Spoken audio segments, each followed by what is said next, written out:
Bonjour, aujourd'hui je vais vous donner 5 astuces très simples pour réussir à coup sûr les visites de votre bien sur Mont-Soleil-Mines et ses alentours. Conseil numéro 1, la dépersonnalisation. Alors qu'est-ce que j'entends par dépersonnalisation?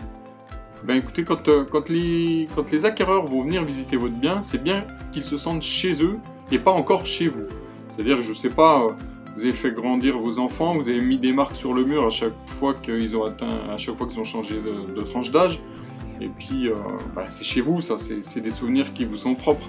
Donc, un petit coup de peinture avant les visites, ça a rafraîchi la pièce. Et puis, au final, c'est des petits détails qui font qu'ils ne se sentent pas chez vous, mais qu'ils se projettent dans leur chez eux. Alors, je prends l'exemple des traits, ça peut être des autocollants que les enfants ont collés partout, des stickers. Vous savez, les petites étoiles aussi qu'on colle au plafond, qui font un peu de lumière avant qu'ils s'endorment quand ils sont tout bébés.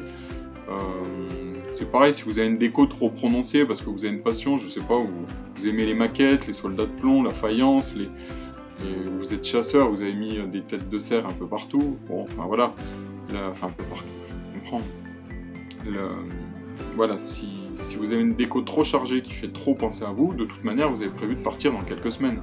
Vous pouvez commencer de mettre ça dans les cartons, d'épurer un peu votre salle, votre déco, et puis ça aide aux gens de se projeter plus facilement dans leur chez eux et pas dans votre chez vous. Pareil, si vous avez une pièce à rafraîchir, évitez les couleurs un peu trop prononcées, quoi. Repeignez pas la pièce en violet ou en rouge.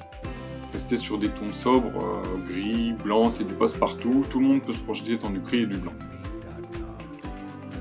Conseil numéro 2, le rangement. Alors, le rangement, vous avez compris là où je voulais en venir, le rangement. Je vous demande pas de faire le ménage tous les jours, mais une maison qui est rangée, alors on se rend pas compte parce qu'on a tendance à poser nos affaires à droite à gauche, on s'éparpille, je sais pas, on balance la veste d'à côté, aujourd'hui on a mangé, on n'a pas forcément débarrassé, ou il y en a une pleine vaisselle, il y a une pleine vaisselle dans l'évier. Bon, voilà, c'est des petites bricoles qui font que dans le salon, on pose peut-être nos affaires un peu partout, sur la table on entasse, et ça fait pas épurer. C'est bien, en cas de visite, d'avoir une maison épurée, pas trop étouffée par des objets qui seraient un peu partout. D'ailleurs, les magazines de déco, quand ils prennent, on voit des belles photos, il n'y a pas grand-chose d'apparent sur ces photos. C'est un style épuré, et voilà. Quand vous faites visiter votre maison, c'est bien d'avoir un style épuré. Je ne vous dis pas de tout enlever, mais au moins de ranger. En apparence, en tout cas.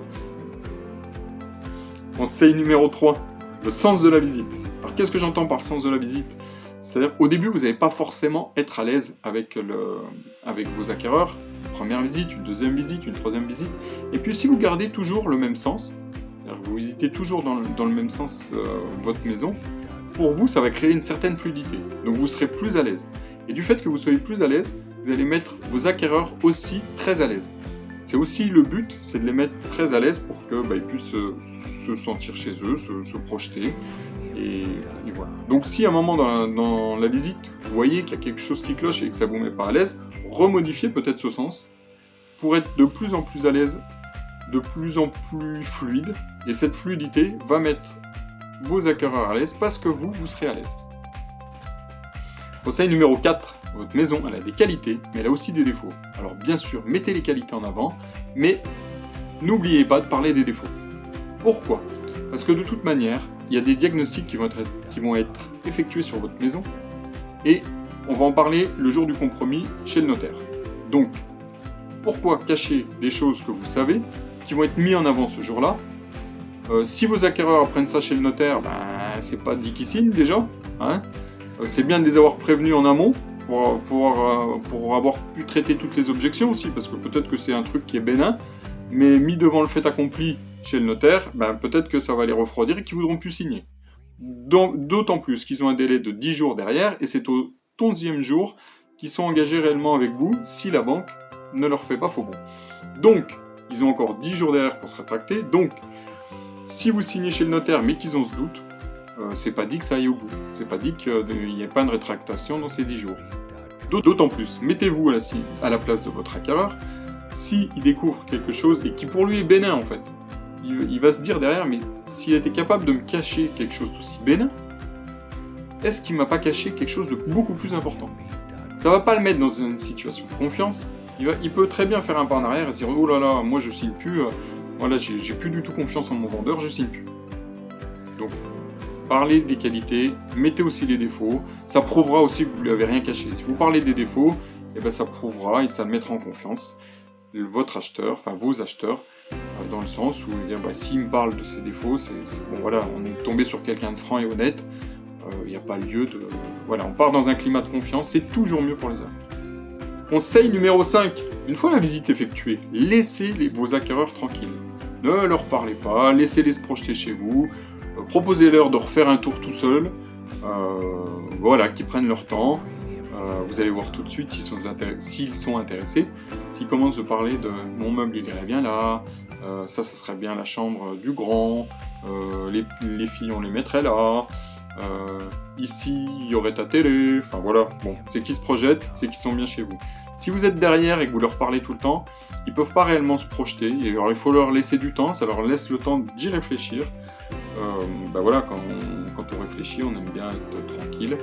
Laissez-les se promener chez vous, proposez-leur de refaire un tour, de revoir les pièces comme bon leur semble, et puis laissez-les tranquilles à ce moment-là, c'est le moment où justement ça peut basculer en votre faveur. Et puis j'ai une astuce bonus avec cette vidéo, c'est-à-dire que quand vos acquéreurs vont rentrer en contact avec vous, essayez de les faire parler. Alors c'est pas toujours évident, vous n'avez pas toujours l'habitude, c'est vrai que vous n'êtes pas des professionnels de l'immobilier, on a beaucoup plus l'habitude, mais posez-leur des questions à ce moment-là pour déjà savoir si leur projet correspond bien à votre maison. Vous n'allez pas perdre un temps fou à faire des visites pour des gens auxquels le projet ne correspond pas. Vous faites 10 visites et qu'au final il n'y avait que 2 personnes qui étaient réellement dans le projet, c'est une perte de temps pour vous, c'est une perte de temps pour eux. Ça évincera aussi les curieux, vous allez vite vous rendre compte qu'il y a des curieux. Il y a des gens qui n'ont rien d'autre à faire que d'aller se balader et de venir chez vous pour voir comment ça se passe. Croyez-moi, il y en a beaucoup plus qu'on le croit. Et puis, ça permet aussi de savoir s'ils sont passés par leur banque, ou un courtier d'ailleurs, et de voir s'ils ont le financement, ou s'ils n'ont encore pas vu le financement, enfin voilà, ils vont peut-être pas venir visiter chez vous s'ils ne savent pas combien ils vont emprunter. C'est une perte de temps, et pour vous, et pour eux. Voilà, bon ça c'est des choses que nous on a l'habitude de faire, c'est vrai que c'est pas forcément évident pour un particulier de demander s'ils sont passés à la banque, je conçois, c'est beaucoup plus facile pour nous, avec cette relation professionnelle, de demander bien sûr, bien évidemment. Voilà, cette vidéo est maintenant terminée, j'espère qu'elle vous aura aidé dans la réussite de vos visites, et puis moi je vous dis à bientôt. Bye bye.